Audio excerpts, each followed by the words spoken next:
बिस्मिल्लाहिर्रहमानिर्रहीम। अस्सलाम वालेकुम। ग़ुलाम शबीर पेशे के लिहाज से एक मरासी था जो शादी ब्याह के मौका पर ढोल बजाता था। पिछले 2 साल से मैंने इसका चेहरा नहीं देखा था। वो अपने चेहरे पर एक कपड़ा डाल के फिरता था। गर्मी हो या सर्दी, इसके चेहरे से कपड़ा नहीं हटता था। मुझे इस बात का बहुत था कि आखिर इसके चेहरे पर ऐसा क्या है जो वो अपने चेहरे को यूं ढाँप कर रखता है। एक दिन वो किसी शादी की तकरीब में ढोल बजाने जा रहा था तो चुपके से मैं इसके पीछे हो लिया और करीब जाकर उसके चेहरे से चादर हटा तो मैं हैरान हो गया। ग़ुलाम शबीर के चेहरे पर तो कोई ऐसी बात नहीं थी, मगर इसके कान नहीं थे। वो दोनों कानों से महरूम था। चचा शबीर मुझ पर गुस्सा हुए और कहने लगे कि तुमने क्या गज़ब किया। मैं उनसे कहने लगा कि चचा, अब मुझे हकीकत का पता चल चुका है। आप बताएं कि ऐसा क्या हुआ जो आप कानों से महरूम हो गए। वो कहने लगा, बेटा, ये एक लंबी कहानी है। मैं पैदाइशी तौर पर कानों से महरूम नहीं था।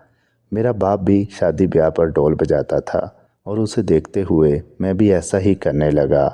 शादी ब्याह के मौका पर औरतें ज़ेवरात से लदी होती थीं।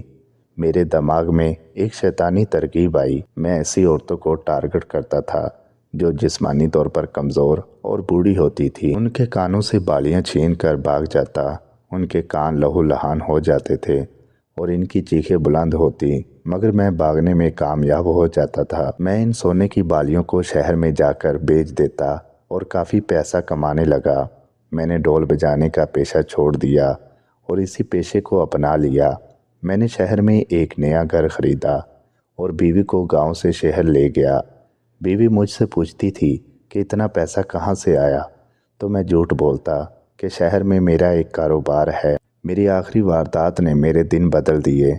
एक वीरान गली से बूढ़ी औरत गुजर रही थी, जबकि इसके कानों पर पुराने ज़माने की बड़ी बड़ी बालियाँ थीं। मैंने तेज़ी से इन बालियों में हाथ डाला और भागने लगा। बूढ़ी औरत ज़मीन पर गिर पड़ी। मैंने गैर इरादी तौर पर पीछे देखा तो उसके कानों से खून बह रहा था।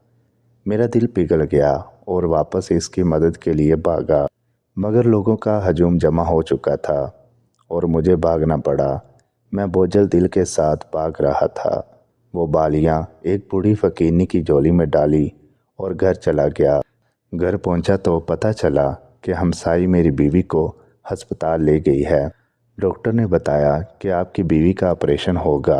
एक नन्ही सी परी हमारे घर आ चुकी थी, मगर उसे एक पुरअसरार की बीमारी थी। बच्ची के कानों से मसलसल खून बह रहा था। बच्ची के कान भी ज़ख्मी थे। डॉक्टरों के मुताबिक ये एक पुरअसरार सी बीमारी है जिसका इलाज उनके पास बिल्कुल नहीं है। मासूम बच्ची 1 महीने तक ये अजियत बर्दाश्त करती रही और फिर वफ़ात पा गई। मुझे अपने किए पर नदामत हुई। मैं 25 औरतों का मुजरिम था जिनको मैंने तकलीफ़ दी थी। अब मैं इस तकलीफ़ को खुद महसूस करना चाहता था। मैंने एक मोटी सी सुई को आग पर गर्म किया और अपने कानों से सुई गुजार दी। इसके बाद कानों से पैनल की तार गुजारी और बड़ी शिद्दत के साथ इन तारों को खींचा। मेरे कान लहू लहान हो चुके थे और पक कर गलने लगे। मजबूरन मुझे अपने कान कटवाने पड़े। मैंने दोबारा ढोल उठाया और शादी ब्याह पर ढोल बजाने लगा, मगर मेरे दिल में एक बोझ है, अपने इस गुनाहों का बोझ जो 2 साल पहले 25 औरतों को ज़ख्मी किया, और शायद इसी बोझ को लिए मैं दुनिया से रुखसत हो जाऊंगा। सभी वो इसको सब्सक्राइब करना मत भूलें। लाइक करें, शेयर करें और कमेंट सेक्शन में अपनी राय का इजहार ज़रूर करें।